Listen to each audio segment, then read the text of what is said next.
এই সেই মেয়ে, যেই মেয়ের ভিডিও দেখে একটা সময় দুনিয়া মনে করেছিল হয়তো পাগলের প্রলাপ বলেছে অথবা এমন কিছু খেয়েছে যে তার মাথা ঠিক নেই। কিন্তু আজ এই মেয়ের ভিডিওটি সত্য প্রমাণিত হলো। মাঝে অনেকটা বছর কেটে গিয়েছে, কিন্তু আজ পুরো সত্য যেন সবার সামনে পর্দা খুলে দিয়েছে। ভিডিওতে যে মেয়েকে দেখা যাচ্ছে, 21 বছরের এই মেয়ের নাম ছিল গেব্রিলা রিকো জেমিনিজ।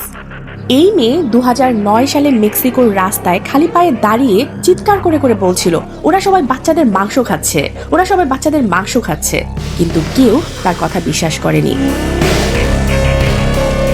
মেয়েটি আরো বলছিল যে সে এক হাই প্রোফাইল পার্টিতে গিয়েছিল, যেখানে নেতা থেকে শুরু করে অনেক রাজনৈতিক বিশেষ ব্যক্তিবর্গ সেখানে উপস্থিত ছিলেন, কিন্তু তারা কোনো মদ বা খাবার খাচ্ছিলেন না, তারা খাচ্ছিলেন বাচ্চাদের মাংস। সেই মেয়েটি ভয়ে কাঁদছিল আর বারবার চিৎকার করে বলছিল। মেয়েটির কথা তখন কেউ বিশ্বাস করেনি। আজ 17 বছর পরে এসে মেয়েটির কথাই সত্যি হয়ে গেল। সে সময় 1 লাখের বেশি বাচ্চাকে অ্যাবস্টেন আইল্যান্ডে নিয়ে যাওয়া হয়েছিল, কিন্তু এই ঘটনার পর মেয়েটিকে পুলিশ ধরে নিয়ে যায়। তারপর মেয়েটি কোথায় যায় কেউ বলতে পারেনি। কিন্তু আজ 17 বছর পরে যখন অ্যাবস্টেইন নথিগুলো প্রকাশ পায়, তখন সবাই বুঝতে পারে মেয়েটির কথাগুলি সেই সময় সত্যি ছিল। স্মিথ আইফেকার, ডেস্ক রিপোর্ট, আলোকিত স্বদেশ।